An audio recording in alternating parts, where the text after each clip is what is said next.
அனைவருக்கும் வணக்கம். Jaibala YouTube channel சார்பாக உங்கள் அன்புடன் வரவேற்கிறேன். ஜெய்பாலா ஜெய்பாலா ஜெய்பாலா.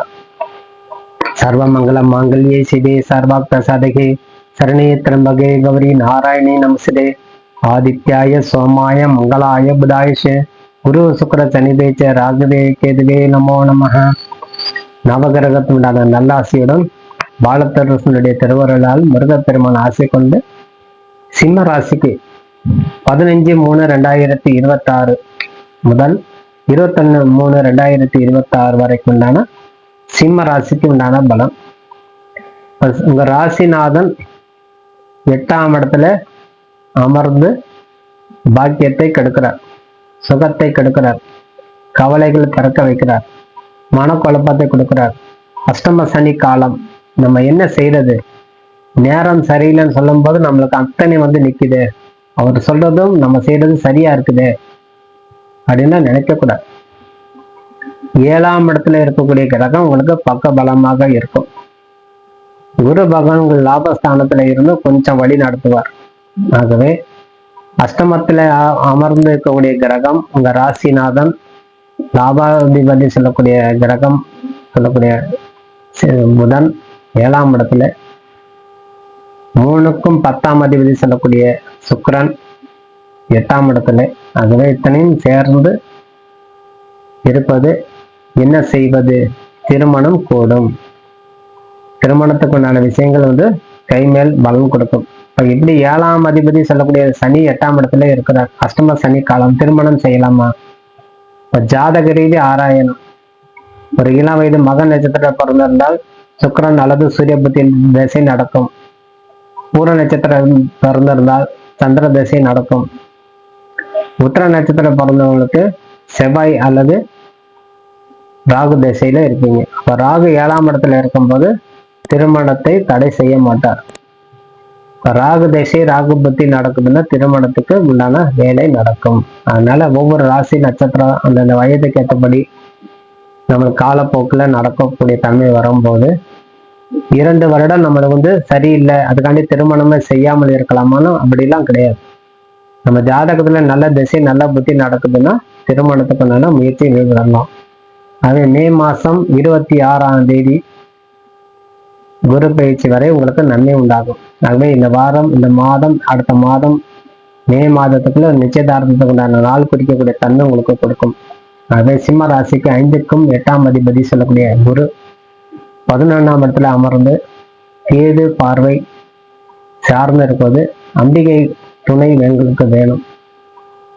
உங்க குலதெய்வம் அம்மனா ஐயனா அப்படின்றத யோசிக்கக்கூட. குலதெய்வ வழிபாடு தவறாம அல்லது குலதெய்வத்துக்கு வீட்டிலே ஒரு விளக்கேற்றி முன்னோர்களுடைய வழிபாடு ரெண்டுமே சேர்ந்து ஒரு சார செய்யணும். குலதெய்வத்தையும் விடக்கூடாது, முன்னோர்களின் வழிபாடு விடாம செய்யணும். இந்த காலத்தில் அஷ்டம சனி காலத்தில் முன்னோர்களுடைய கர்மாவை நிவர்த்தி செய்து கொள்ளும் போது, முன்னோர்கள் சேர்ந்து வழிபாடு செய்து வரும்போது உங்க கைமே பலம் கொடுக்கும். திருமணத்துக்கும் தொழில் விஷயத்துக்கு தொழில் நல்ல வெற்றி பெறக்கூடிய தன்மை. சனி பகவான் உங்க ராசிக்கு 10ஆம் பார்வையை பார்ப்பார். அதாவது ரிஷபத்தில் பார்க்கும்போது சனி இருக்கும் இடம் 3ஆம் பார்வை, உங்க ராசிக்கு 10ஆம் இடம், உங்க ராசிக்கு 2ஆம் இடம் 7ஆம் பார்வையாக, உங்க ராசிக்கு 5ஆம் பார்வை, அதாவது 10ஆம் பார்வை சனி. ஆகவே உங்களுக்கு அத்தனையுமே சுபத்தன்மையே கொடுக்கும். சனியுடைய பார்வையால், சனி 8ஆம் இடத்துல அமர்ந்திருந்தாலும் விசேஷ பார்வையால் உங்களுக்கு நன்மை நடக்கக்கூடிய தன்மை உண்டாகும். ஆகவே ரெண்டுமே கலந்து நடக்கும். அப்ப சுக்கிர பகவான் உங்களுக்கு 8ஆம் இடத்துல இருந்தாலும் திருமணத்துக்குண்டான யோகத்தை கொடுப்பார். தொழில் முன்னேற்றத்துக்குண்டான வழி கிடைப்பார். தொழிலுக்கு தேவையான உபகரணங்கள் வாங்கக்கூடிய யோகத்தை உண்டாகும். நான் புதிய கடை வைக்கணும், புதுசா தொழில், ரொம்ப நாள் எனக்கு என்னுடைய கனவு, நீண்ட காலம் எனக்கு கனவு, இவ்வளவு காலம் நாம் தவித்துட்டு வந்தேன், இப்ப நான் அது செயல்படுத்தணும் அப்படின்னு வரும்போது செயல்படுத்தலாம். இன்னும் 1-2 மாதம் தான், சித்திரை வைகாசிக்குள்ள உங்க அனைத்தும் செயல்பாடுக்கும் வந்துடும். ஆகவே இந்த காலத்துல உங்களுக்கு முடிவு செய்து கொள்ளுங்க. புதிய கடை பார்ப்பது, கடை நிறுவனம் செய்வது, ஒரு நிறுவனத்தை உருவாக்குவது, இதெல்லாம் சம்பந்தப்பட்டது ஆலோசனை செய்து கொள்வது, அதுக்குண்டான முயற்சிகள் ஈடுபடும் போது உங்களுக்கு வெற்றி பெறக்கூடிய தன்மை கொடுக்கும். அது பித்தர்கள் வழிபாடு, குலதெய்வ வழிபாடு சொல்லலாம். அதே மாதிரி நீங்க செய்யாமல் இருக்கக்கூடாது. சிவ வழிபாடு தவறாம செய்து வரணும்.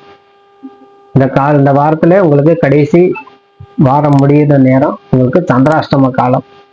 அது இந்த சந்திராஷ்டம காலத்துல சற்று கவனமாக இருக்கணும், ஜாக்கிரதையா இருக்கணும். 18/3 புதன்கிழமை இரவு 11:38 முதல் 20ஆம் தேதி 3வது மாசம் நள்ளிரவு 3:53 வரை உள்ளது. ஆகவே இந்த காலம் விடிஞ்சா சனிக்கிழமை, அந்த காலத்துல ஒரு 2 நாள் சந்திராஷ்டம காலம். அஷ்டமத்துல ஏற்கனவே நிறைய கிரகங்கள் சரியில்லை, அதுல வேற சந்திராஷ்டமமா. ஆனா இந்த காலத்துலதான் உங்களுக்கு நல்ல இந்த சிம்ம ராசிக்காரங்களை வருமானமே கூடும். சந்திராஷ்டமத்துல ஏதாவது நீங்க செய்து பார்த்திருந்தாலும் உங்களுக்கு புரியும். நீங்க சந்திராஷ்டமம் ஏதேனும் ஒரு முயற்சி செய்து பாருங்கள், அது நிச்சயம் வெற்றி பெற்றிருக்கும். நீங்க சிறு தொழில் செய்பவர்களாக இருந்தாலும் உங்களுக்கு புரியும். அந்த சந்திராஷ்டமம் எந்தெந்த மாசம் நடந்திருக்கு, ஒரு வருஷம் கணக்கெடுங்க. அந்த 2 நாள் நமக்கு அதிகமாக வருவாய் கொடுத்துருக்கோம். நம்ம நேரம் சரியில்லைங்கும் போது கொடுக்காம கூட போய் நம்ம பணம் கேட்டா கொடுத்துருவாங்க. ஏன்னா மறைவு ஸ்தானாதிபதி சொல்லக்கூடிய சந்திரன் மறைவுல போய் நிற்கும்போது அதுவே சுபத்தன்மை கொடுத்துருவார். ஏன் அது அப்படின்னா 12ஆம் அதிபதி சொல்லக்கூடிய சந்திரன் 8ஆம் இடத்துல மறையும்போது தனஸ்தானம் சொல்லக்கூடிய 2ஆம் இடத்துல பார்வை, அதாவது புதன் விட்டு கன்னி ராசியில பார்ப்பார். அப்ப தனத்தை அதிகரிப்பார். இதுதான் ஒரு சின்ன சின்ன சூட்சுமங்கள். ஆகவே அஷ்டமத்துல போய் நிக்குது சந்திராஷ்டமம்னு முடங்கி போய் உட்காரக்கூடாது. அதுவே அவங்களுக்கு சுபத்தன்மை கொடுப்பார். ஒரு சில ராசிகள் கெடுதல் தான். ஆனா சிம்ம ராசி பொறுத்தளவு அது நன்மையே முடியும். 3, 6, 12 6ஆம் அதிபதி 8ஆம் அதிபதி தோஷம் தான். ஆனா 12ஆம் அதிபதி 2ஆம் பார்வையை பார்க்கும்போது உங்களுக்கு சுபத்தன்மை கொடுப்பார். நேரத்துல தன பிராப்தம் அதிகரிக்கும். ஆகவே இந்த காலத்தில் நீங்க செய்ய வேண்டியது அனைத்தும் புதிய இடம், புதிய தொழில் வாங்கி கொள்வது, புதுசா உருவாக்கி கொள்வது, அத்தனை முயற்சிகள் ஈடுபட்டு செய்யும் போது வெற்றி பெறக்கூடிய தன்மை கொடுக்கும். குடும்பத்துல மன மகிழ்ச்சி கொடுக்கும். அவ்வப்போது சின்ன சின்ன பிரச்சனைகள் உருவாகும். கணவன் மனைக்கு உண்டான மனஸ்தாபம் உருவாகும். கணவன் மனைவி 6, 8ஆவது ராசியாக இருந்து இன்னும் கொஞ்சம் சற்று கவனமா இருந்து வருவது இந்த காலத்துல சிறந்தது. முரண்பாடான கருத்துக்கள் நிலவும். ஆகவே இந்த வாரத்தில் சற்று கணவன் மனைக்கு உண்டான உறவுல பலம் பெறறதுக்கு இறைவனை சார்ந்திருப்பதே சிறந்தது. அம்பிகை வழிபாடு தவறாம செய்து வரணும். சிவாலயம் சென்று வாருங்கள்.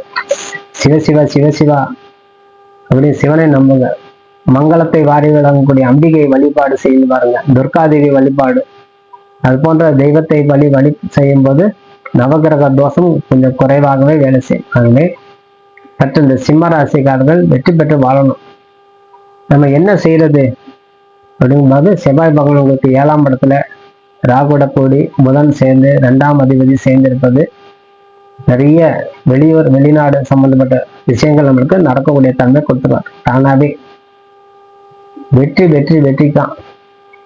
இந்த வெற்றி பெற்று வாழக்கூடிய தன்மை, அஷ்டம சனி இருந்தாலும் ஜெயிக்கக்கூடிய தன்மை இந்த வாரத்துல உங்களுக்கு கொடுத்துட்டே போவார். செவ்வாய் 4க்கும் 9ஆம் அதிபதி 7ஆம் இடத்துல அமர்ந்து இருக்கிறார். அதே போல் புத பகவான் 2க்கும் 11ஆம் அதிபதி, அதுவும் 7ல. அப்ப நம்மளுக்கு என்ன வேணும் இப்ப கிடைக்கும். நம்மளுக்கு ஆதாயம் ஏதேனும் ஒரு வகையில உருவாக்கிட்டே போகும். லக்கி பிரஷ் சொல்லலாம். அந்த காலத்துல லக்கி பிரஷ் மாதிரி டக்குன்னு ஒரு காரியம் எடுத்தா உடனே முடிச்சு விட்டுருவீங்க. யாராவது ஒரு பிரச்சனை டக்குன்னு ஒரு சொல்யூஷன் சொல்லி அனுப்பிடுவீங்க. அதனால அவங்களுக்கு ஆதாயம் கிடைச்சிடும், உங்களுக்கு ஒரு ஆதாயம் கிடைக்கும். அதனால சிறு தொழில் செய்பவர்கள், ரியல் எஸ்டேட் செஞ்சு வரவங்களுக்கு எல்லாம் நல்ல ஆதாயம் உண்டாகும். அதாவது தரகர் பிசினஸ் எல்லாம் செய்து வரவங்களுக்கு எல்லாம் நல்ல ஒரு ஆதாயம் கொடுக்கும். ஆகவே உங்களுக்கு சற்று சிம்ம ராசிக்காரர்கள் ரியல் எஸ்டேட் எல்லாம் தொழிலில் ஈடுபட்டு வரவங்களுக்கு நல்ல ஒரு ஆதாயம், நல்ல ஒரு கான்ட்ராக்ட் எல்லாம் கிடைக்கும். பில்டு கான்ட்ராக்ட் எடுத்து செய்யறவங்களுக்குலாம் நல்ல ஒரு ஆர்டர் கொடுக்கக்கூடிய தன்மை உருவாகும். ஆகவே சற்று கவனமாக இருந்து அன்போடு பேசி அந்த ஆர்டரை பெற்றுக்கொண்டு வாழ்க்கையில வெற்றி பெறணும்னு சொல்லி விடைபெறுகிறேன். நன்றி வணக்கம். ஜெயபாலா ஜெயபாலா. வணக்கம். நன்றி வணக்கம்.